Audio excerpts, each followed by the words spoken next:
From Riverside Health System, this is the Healthy You podcast, where we talk about a range of health-related topics focused on improving your physical and mental health.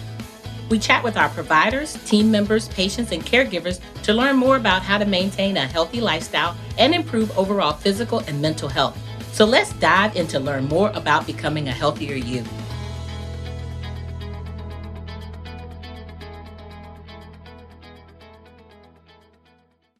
All right, I'm excited. This is our Healthy You podcast. I'm here today with Lanita Williams. Hello. Hello, Lanita. Hi. Lanita has a Master's of Science and is a registered dietitian.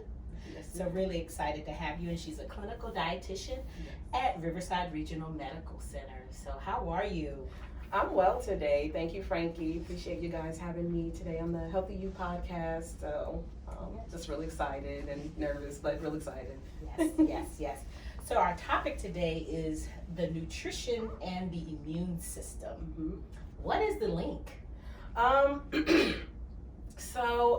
Nutrition definitely plays a role in our immune health. So for those that want to know about, a little bit more about the immune system, it's basically our immune system works to remove foreign bacteria or materials from our body. So bacteria, viruses, any blood tissues or blood or tissue cells from our body, anything foreign, our immune system will work to remove it without any adverse reactions. And so the immune system is made up of special cells, tissues, and organs like our lymphatic system and our spleen, and they work to basically protect us and keep us healthy. Okay. There is a link as far as nutrition in immune health. And so with nutrition, it affects inflammatory processes in our body. So for example, someone consuming like a lot of added sugar, there's research that links, a lot of added sugar intake to things like obesity and insulin resistance, and also to inflammation. Nutrition affects our white blood cell function, so we have to make sure we're eating enough vitamins and minerals to strengthen and build our white blood cells. It affects our microbiome and our GI health, our GI barrier function. So all of those things affect immune health, and nutrition has a role in that. And so with that said, I think people listening will be happy to know that as far as guidelines to dietary guidelines to prevent illness, they are very similar to nutrition guidelines for healthy eating in general. You said so many things that resonate with me, and as I think about that, I grew up in the South, and so I'm thinking through how do I go and explain that to my mother. And my mother's love language is food, and that's how she expresses love. So we grew up with a lot of carbs, and the more you ate, the better. So talk a little bit about that. And I know in my own family background, diabetes and high blood pressure is very prominent. And so even though I'm a nurse, for many years I didn't even read labels. And so when I went on the journey to prevent becoming a diabetic, I really learned how to eat better, how to go in the grocery store and actually read the labels and understand how much carbs are in certain things and how much sugar. And then I noticed that there was an association with what I ate as to how my joints felt. So you just hit a lot of things that I dealt with in my past. So if you could just expand on that and how culturally you start having those conversations with your family members and loved ones. Yes, ma'am. So I've looked at different types of diets, and the most common one, of course, in this country, the Western diet, of course, is what it's called. And basically that diet is composed of foods that have a lot of saturated fat and processed foods that have a lot of added salt, sugar, and calories. And research has linked this Western diet to inflammation and promoting the development of diseases like heart disease, diabetes, and certain types of cancers.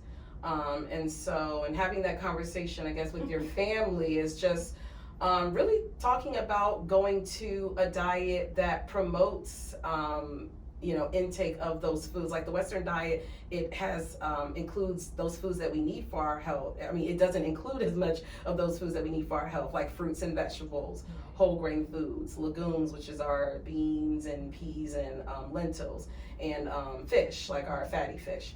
So really, it's just about working to making sure that we're including more of those things on our plates, those whole foods that are nutrient dense and not calorie dense, and really limiting the things that are like really processed and heavy in saturated fats and trans fats. Okay.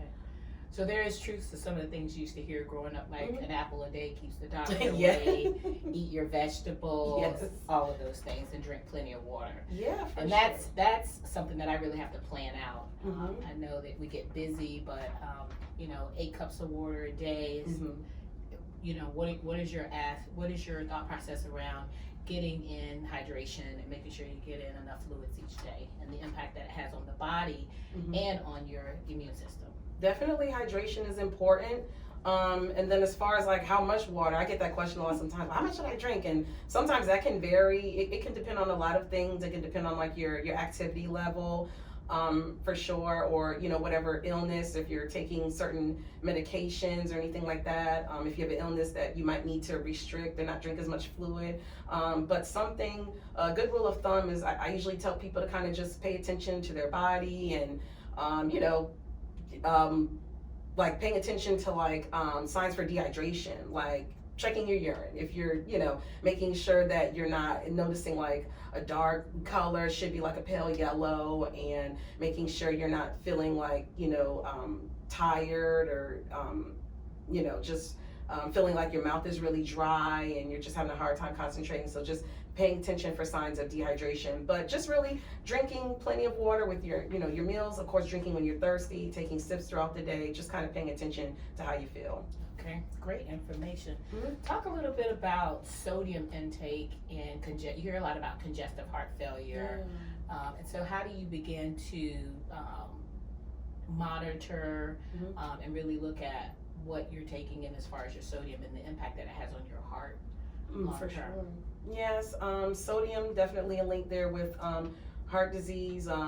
Then, especially people with high blood pressure and congestive heart failure, when we take in a lot of sodium, that can cause our body to hold on to, fluid, and that makes our heart have to work harder. And so there's certain things that we can do to limit the sodium in our diet. One of those would be, not adding any additional salt onto our food, of course, at home, and limiting our intake of processed foods. So because a lot of those like drive-through and restaurant foods, they have a lot of added salt in them. So we talk a lot about this at Cardiac Rehab. I think I told you earlier. I actually teach heart healthy diet education for the phase 2 cardiac rehab program at Regional. We talk a lot about salt intake, and so I tell people, who sells a salt shaker on the table? And they're like, I do, but it's just for decoration. I'm like, okay, good.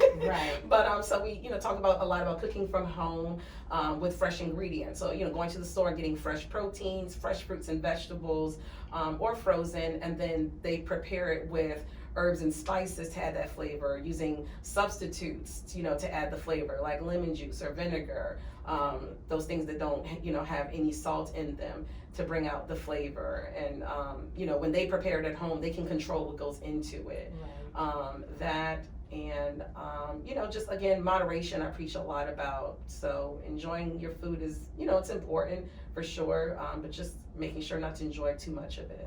I'm glad you talked about substitutes, because I'm a cook, and so the litmus test that it's really good is that they don't have to add anything after you prepare it.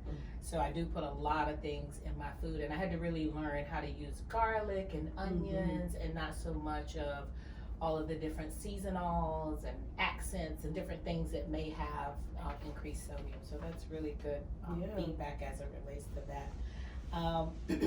What factors can depress the immune system? And we're coming out of a pandemic and are now in what we would term an endemic. So as it relates to that, what are some things that would depress the immune system or boost the immune system, as we want to just really be focused on immune health and staying safe during these times. Yeah, definitely. So when the immune system's not functioning properly, there can be several reasons for that. So with the immune system, sometimes a person might be born with a primary immune deficiency, so that just means they're born